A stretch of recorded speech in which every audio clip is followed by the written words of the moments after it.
While the Tamil Tigers were continuing with their terrorist activities in the north and east, the security forces, in addition to fighting ruthless terrorism, had to constantly attend to the humanitarian needs of innocent Tamil civilians in those areas.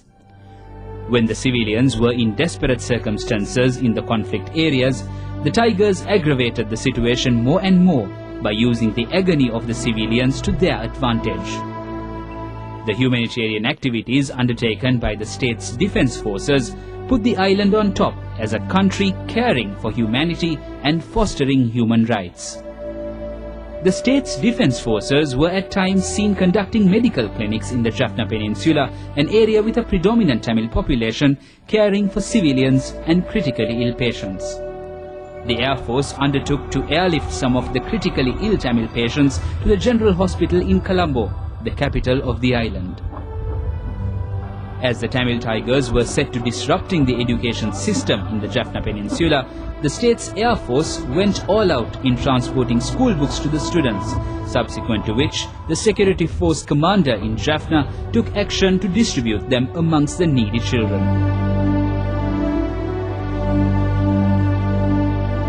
Due to the closure of the A9 road, which is the main link to the predominantly Tamil Jaffna Peninsula, following Tiger terrorist attacks on the entry-exit point in August 2006, transportation along the road came to a standstill.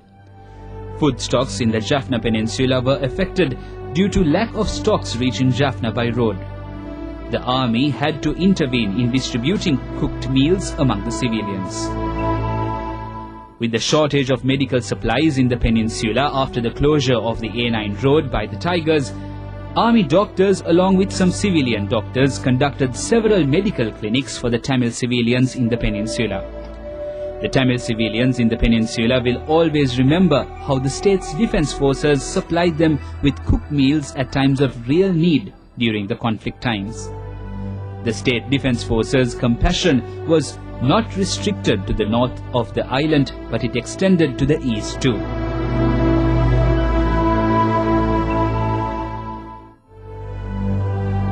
Human feelings and sentiments are common to every human being. They do not differ from race to race, from gender to gender, or from caste to caste. The army women soldiers, observing the need for clothes of the displaced civilians due to Tiger atrocities in eastern Sri Lanka, were seen bringing clothes from their homes, which were later distributed among the displaced civilians. While the Tamil Tigers were shouting slogans as the sole liberators of the Tamil community, the true concern of the state for the Tamil civilians was highlighted when the Navy continued to ferry Tamil civilians from the north to the east and vice versa when the Tamil Tigers were keeping the main supply road to Jaffna closed. The Tigers made many attempts to destroy the vessel ferrying civilians under Navy protection. The brave action by the Navy had saved the lives of many innocent Tamil civilians through many such voyages.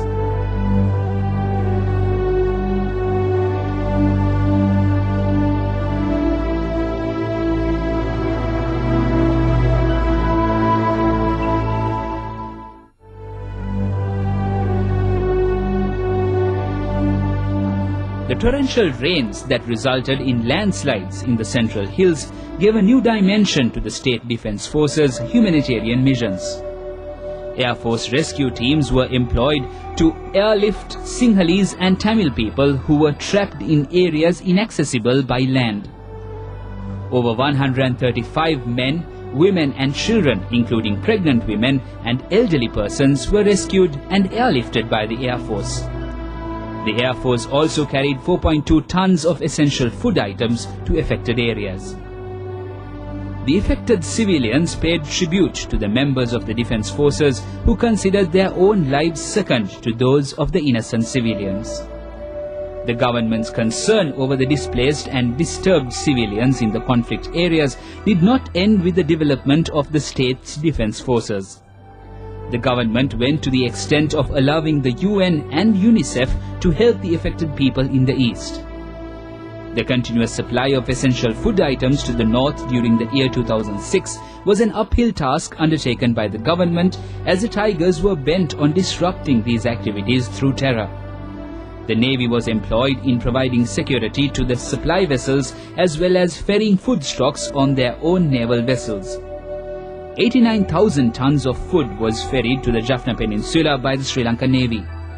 Fuel being an essential item in the peninsula, the Navy was employed to ferry 32,364 tons of fuel to the north by naval vessels. Up to the 30th of March 2007, around 13,444 passengers who had reason to come to the south were transported to Trincomalee from Kankasanthurei port in Jaffna by the Navy. Meanwhile, 21,735 passengers were transported from Kankasanthurei to Trincomalee on board the Green Ocean, a commercial passenger craft.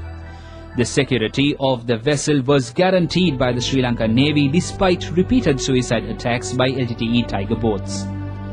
The State Defence Forces humanitarian missions were not confined to the north of the island. As the Tigers used the civilians in the east as a human shield to protect themselves from the Defence Forces' retaliations, more and more assistance had to be provided to the civilians in the east. In the year 2006, many medical camps were conducted by the Navy in Nilabeli, Muttur, Kites in the east and in Karainagar and Mandathivu in the north for the benefit of the Tamil civilians. With the intention of maintaining sufficient fuel stocks for consumption by the Tamil civilians in the north, the fuel storage tanks at the Kankasanthurei cement factory that had been abandoned were renovated and reinstalled by the Navy. They are seen as far-sighted efforts by the state for the well-being of the Tamil civilians in the affected areas.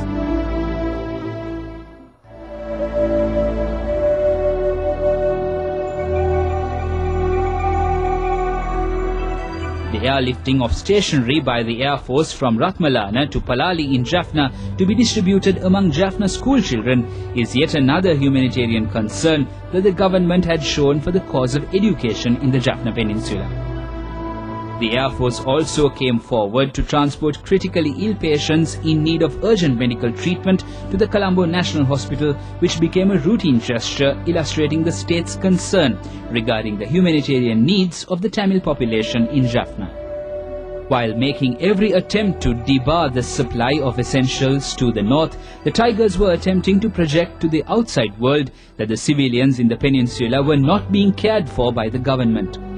With transportation via A9 coming to a standstill following Tiger attacks in August 2006, essential food items like milk powder, sardines, biscuits and dry rations weighing over 80,000 kilos were airlifted to Jaffna by the Sri Lanka Air Force during October and November 2006 alone. The deployment of the Air Force and the Navy to help the normalization of civil life had become a routine practice. The Tamil people targeted by the ruthless Tigers in their terror campaigns have been well looked after by the State Defence Forces despite various hardships and numerous duties. The Tamil civilians are aware as to who makes their life a misery. None other than the Tamil Tigers, the so-called liberators of the Tamil community.